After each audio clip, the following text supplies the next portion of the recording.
Hey you guys, it's Britt. Tonight we're here to talk about parasocial relationships. This has been a video I've been working on for a while and I was just waiting to have time to film it. So if you're interested in learning a little bit about parasocial relationships and just some other things kind of relating to this, what I think can be a really serious issue online, please keep watching.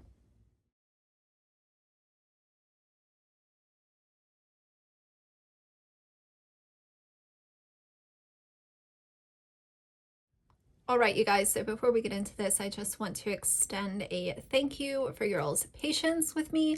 I know that I sort of mentioned this video a while ago and then it didn't get filmed and I was still trying to get an outline together because I didn't want it to be just an hour of nonstop babble. So thank you for your patience. Y'all know I work full time. I also have other things that I do besides work on my channel and I'm just trying to juggle it all, and I just wanted to say thank you for being patient with me.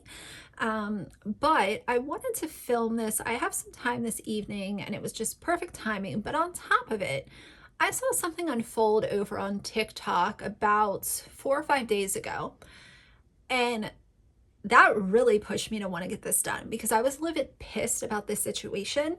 And essentially what happened is, a lot of y'all know, and I'm only going to use this as an example very briefly. I'm not going to go into detail about the situation or anything like that. But Mama Tot, who goes by the username ShoeLover99, I talked about her about a week ago, how psychic mediums are exploiting her son's passing for their own gains, views, followers, money, personal readings, all the above. And I said, the obvious, which is, that's just slimy. Don't do that. Don't hashtag someone's son's name so that you can get more eyes on your channel. That's disgusting. And especially it's still an open case, so it's not even like something where you can look at it from a true crime stance where you can dissect a case. It's not even there. It just happened. They haven't even apprehended the people that did this. So can we at least wait till the thing goes to trial and she gets a little bit of, a little bit of justice? So she has a really big following on TikTok, and because of the way that she's connected with some of her audience, they have absolutely, some of them, built these parasocial relationships with her. And there were literally people that were trying to go to her son's funeral to meet her. If y'all don't look at that and say that's a bad parasocial relationship, I'm not sure what other example I can give you to say you are unhinged if you are willing to go to someone's funeral to meet your favorite influencer, TikToker, YouTuber, vlogger, whatever. That is deranged behavior. And I don't care if you want to veil it as, oh, I'm going to be there to support.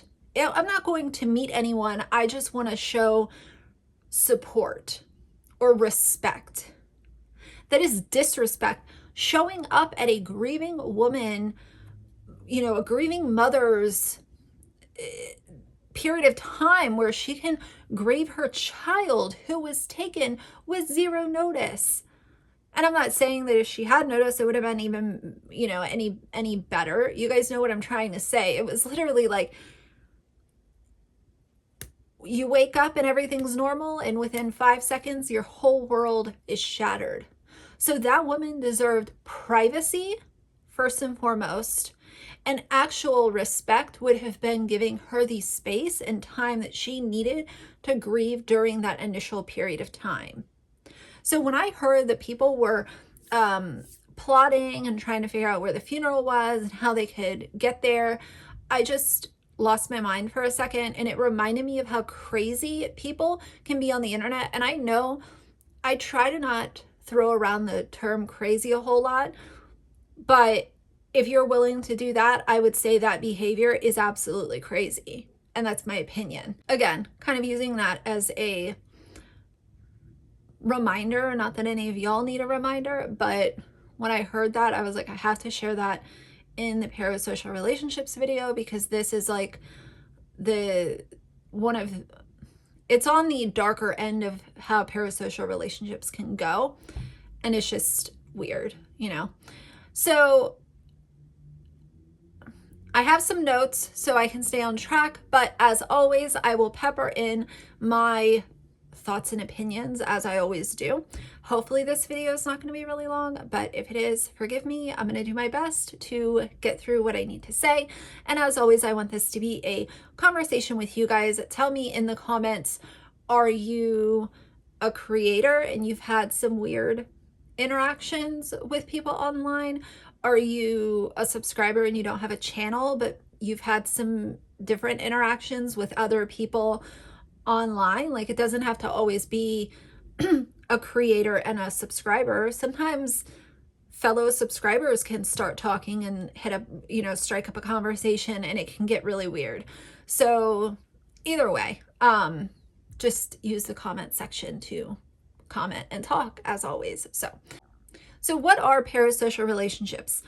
Parasocial relationships are 99% of the time one-sided, even though sometimes a creator, like I talked with about Alicia Doherty, watering and feeding the parasocial relationship that Auntie Lauren has with her and her family, that is very rare. Usually you don't have a creator going to those lengths to give someone that much attention and call them their best friend and constantly mention them in passing, like all the time. She talks about Auntie Lauren. So she's, in my opinion, has egged that on, but usually it's more one-sided.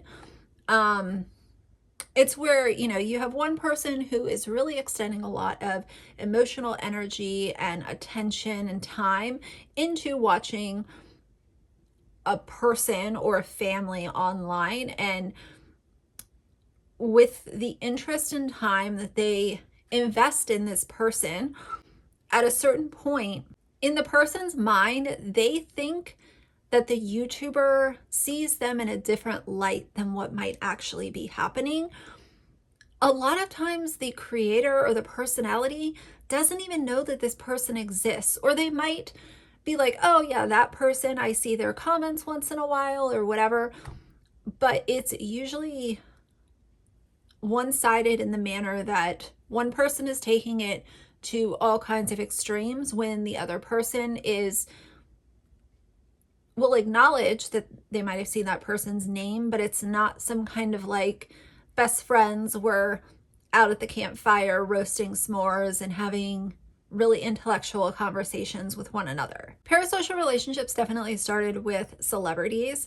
You know, obviously before we had online personas and influencers, celebrities were it. Like, they were the most photographed, the people that got the most press, the people that got the most on-air TV time, on-air radio time. They got a ton of attention. So in the age of social media, as the internet has evolved and changed and given people an outlet to share parts of their life and really make social media a career, that's where you start to see people making these relationships with influencers instead of how it used to be, where it was always a celebrity, or, you know, maybe like a supermodel, movie star, musician.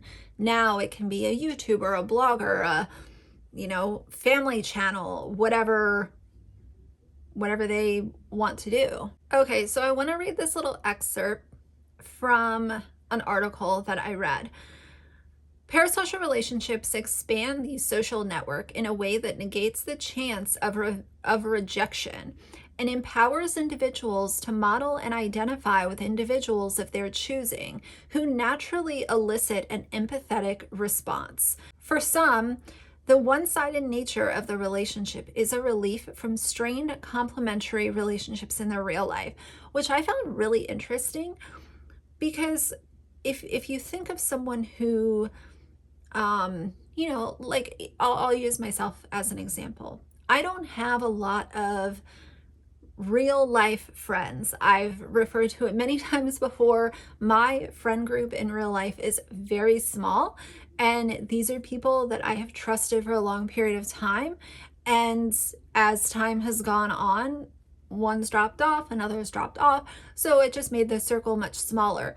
I didn't go out of my way to have a bunch of new friends, just because, I don't know, at a certain point, you just get tired. I don't have time or interest in any of that. So I just stick with the few people that I consider my close friends, and it just so happens that circle is very small. But when you think of that versus how people can build these imaginary friendships with people online, it's almost like there doesn't have to be this two-way conversation. There doesn't have to be this debate. There doesn't have to be this, you give some and I give some, and that's what makes a really good friendship work. It's them making up things in their own minds, and the other person not even knowing that they've made this relationship. So they don't give that person the response that might shut them down or upset them or piss them off some days, because there's no two-way conversation. It's not a give and take type of friendship, because this person thinks that you're friends when all that you're doing is creating content online, and might have been nice to them a couple of times in comments or even in DMs.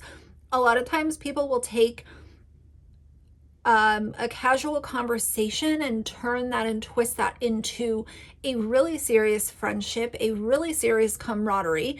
And that's what I've seen myself. I will get into that a little bit later. The other thing that social media has done is it's allowed for 24-hour access to said influencer or YouTuber. Even though the relationship is usually one-sided, you can still access that person no matter what time of day it is. You can send them a DM at 3 a.m. You can leave them a comment at 11 p.m. because it's kind of like that door is always open.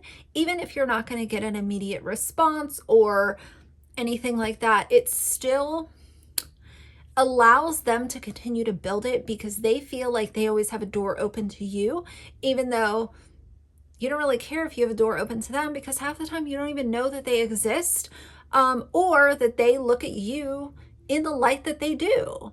A lot of times where these parasocial relationships can turn is people will take advantage because they will get a response or have some really casual banter with an influencer behind the scenes, because it will happen in DMs or, in email. They will take kindness as a way to say that person is my friend. And it could be something as simple as someone sending you something, asking for your opinion. You respond with your opinion. They respond back saying thank you. You respond back saying, oh, that's so funny, blah, blah, blah. Have a good night.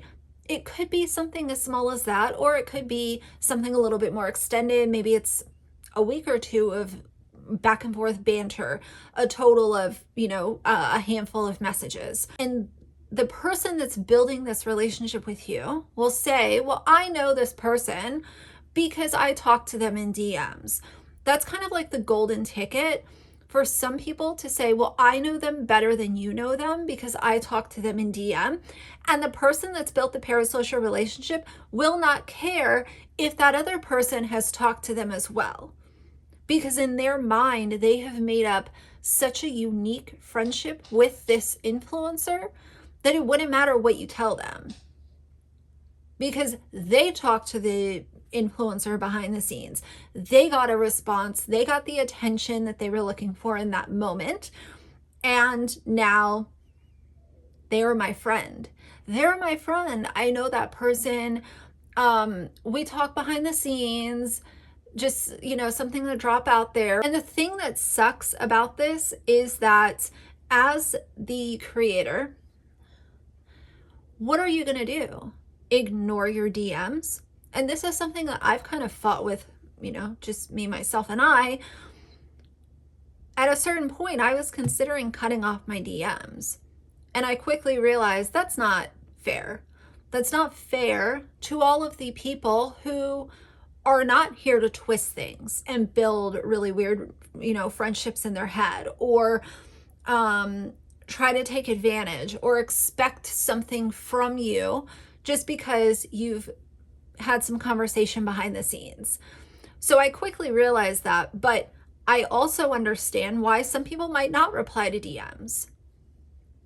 And that sucks. but I'm not going to be unfair to my subscribers or followers because of a couple of wonky situations that I wish didn't happen, but they did.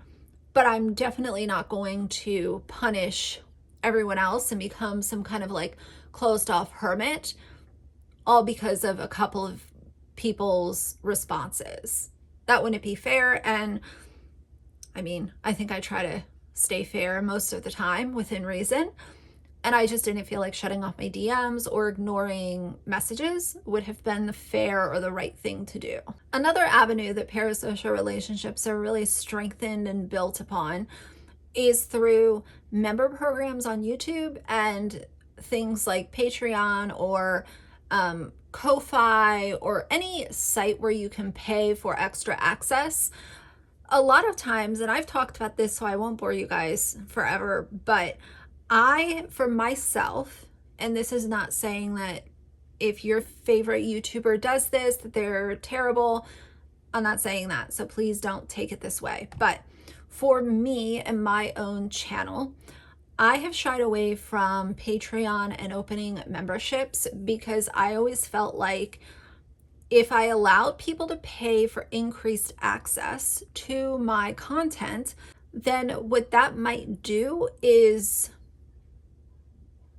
make some people feel like they deserve more access to me, or I should respond to their DM first because they're a member versus someone who's not a member. I just feel like for right now and for the, foreseeable future, I don't want it to become a competition between who's paying for my content and who's not paying for my content. I just want to give you guys as much as I can, as often as I can. And those who want to watch it, great. Those who don't, that's great too. But I don't want it to become this, oh, well, I pay you on Patreon, so why aren't you responding to my messages? And it might have been a message that I didn't see because I work a full-time job. So I just always felt like that could complicate things, and I'm not ready to have that on my plate while I am trying to be really consistent with making content for those that want to watch. I did mention at some point in time, and I don't even see it happening in the foreseeable future, the only thing that I might do is open up one tier of a member program for $1 a month, just so that I can have member only live streams. That would be the only thing that I would do. And even if I did that, there would be a weekly live stream. It wouldn't be a monthly thing. It wouldn't be a quarterly thing. It would be once a week at this set time. There's a member only live stream. Because I do feel like with that, when you're doing a live stream, the chat can get out of control and you really want to answer questions for people and not feel like you're rushed. So I think that it can allow for a little bit of a different connection, but I also don't like the idea of charging people and then not giving them what I find would be worth it. And for it to be worth $1, $1.99 or whatever, it would be the lowest tier. I would want at least 4 member only live streams every month. And then in my mind, that's creating a niche community where we can have really good conversations, but it's also giving you your money's worth where I feel decent about it, if that makes sense. But again, that's not even in the foreseeable future. That's just kind of like a side thought of how I look at this, but it really bugs me. It bugs me when someone uses their member status or their Patreon status as a way to say they know the YouTuber better, they deserve more attention from that YouTuber, they're more important than other subscribers because they're paying and Susie Joe isn't paying. I don't know. I've just seen some toxicity come from it and I didn't like what I saw. So I reevaluated kind of how I've looked at that. Influencer reputations and missteps can in turn make them rely on parasocial relationships that have been built. And even if they don't know about a lot of them, most people with a sizable audience know that there are at least some people on their channel that have parasocial relationships with them. That's just kind of like common knowledge. Even if you can't pick out, oh, it's these 15 people, you still know that they're there, if that makes sense. Online personalities and influencers, they are their brand. I talk about this all the time. Their reputation, their lifestyle, the products that they advertise, the things that they promote, the things that they're constantly talking about, their style, their home, their places they travel, all of that creates who you are. You're selling your lifestyle, you're selling your personality.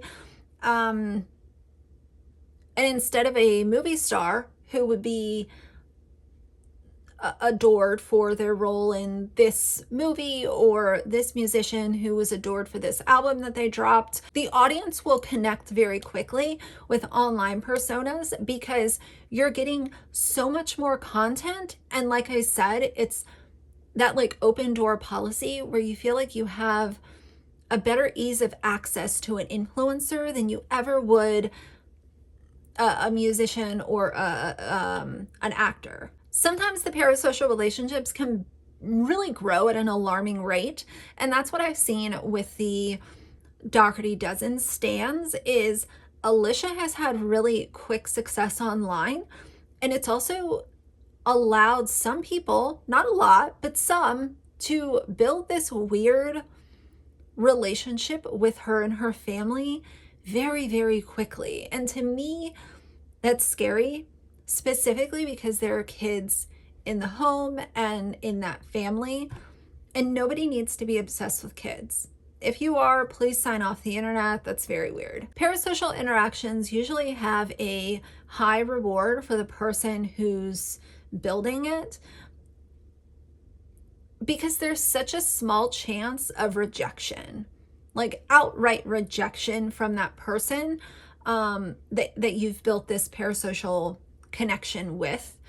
And a lot of times, if they do feel rejected, it can end very badly. Influencers really know that the court of public opinion is alive and well online.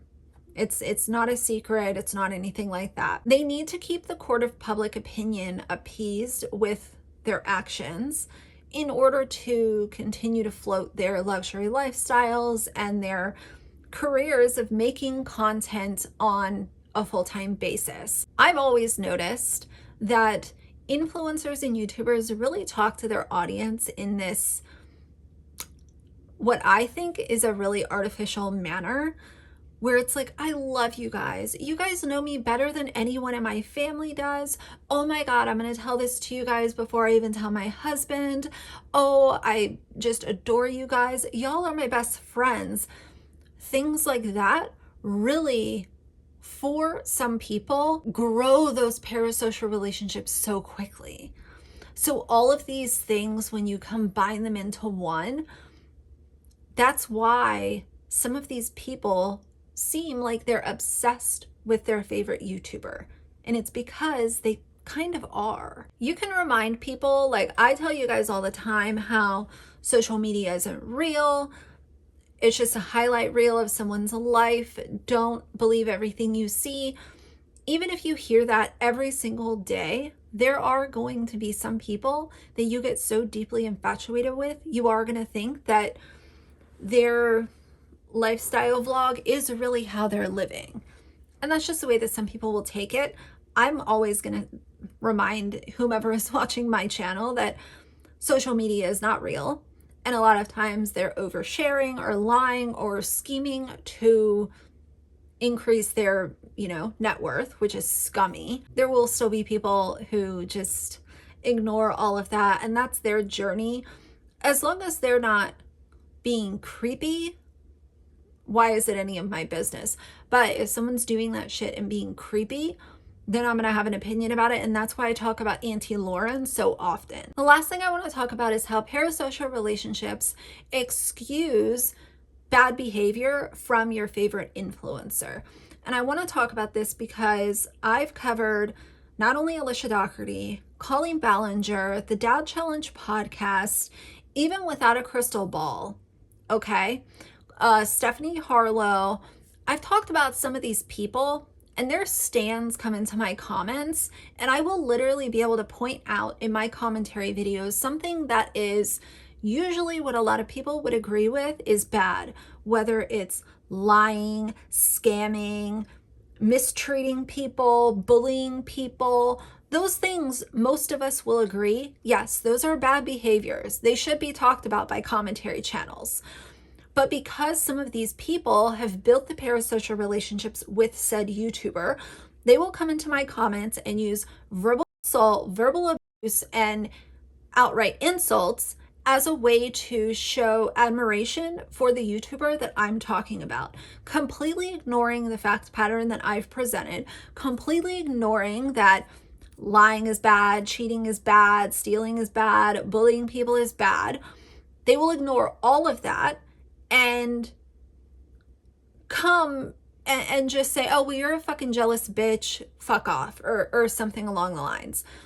And usually if someone's cussing me out, I will just, get rid of those comments because they're not adding to the conversation. And I don't want my comment section to be a cesspool of just insults that don't add anything to any logical conversation. And the thing that I will say about that is any person who's willing to verbally attack or even go real life on behalf of someone that they don't know, because none of them know the YouTubers that they're defending, it is not going to end well for anyone involved. If you're willing to literally go real life to defend someone who you watch on the internet, I don't think the internet is a safe place for you.